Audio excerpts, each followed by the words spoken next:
அஸ்ஸலாமு அலைக்கும் வரஹ்மத்துல்லாஹி வபரகாத்துஹு.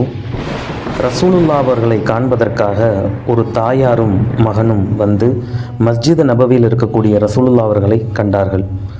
அப்பொழுது ரசூலுல்லாஹ் அவர்கள் சஹாபாக்களிடம் உரையாற்றி கொண்டிருந்தார்கள்.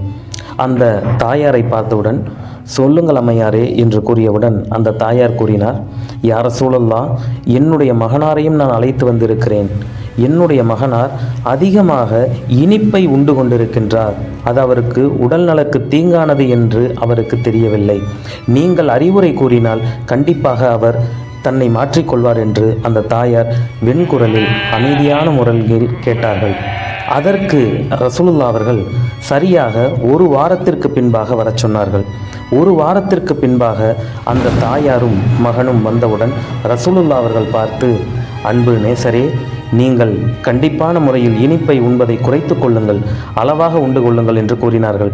அதற்கு அந்த தாயார் கூறினார், யா ரசூலல்லாஹ், இதை சென்ற வாரமே நீங்கள் கூறியிருக்கலாமே என்று கூறியதற்கு அப்பொழுது ரசூலுல்லாஹ் அவர்கள் சொன்ன வார்த்தை என்னவென்று தெரியுமா? அம்மையாரே, எனக்கும் இனிப்பை உண்ணக்கூடிய பழக்கம் அதிகமாக இருந்தது. இந்த ஒரு வாரத்தில் நானும் இனிப்பை குறைத்து கொண்டேன். இப்பொழுது தாராளமாக அந்த சிறுவனுக்கு நான் அறிவுரை கூறலாம். என்னிடம் இல்லாத ஒரு விஷயத்தை யாருக்கும் நான் அறிவுரை கூற இயலாது. அதற்காகத்தான் நான் ஒரு வாரம் கழித்து வரச் சொன்னேன் என்று கூறினார்கள்.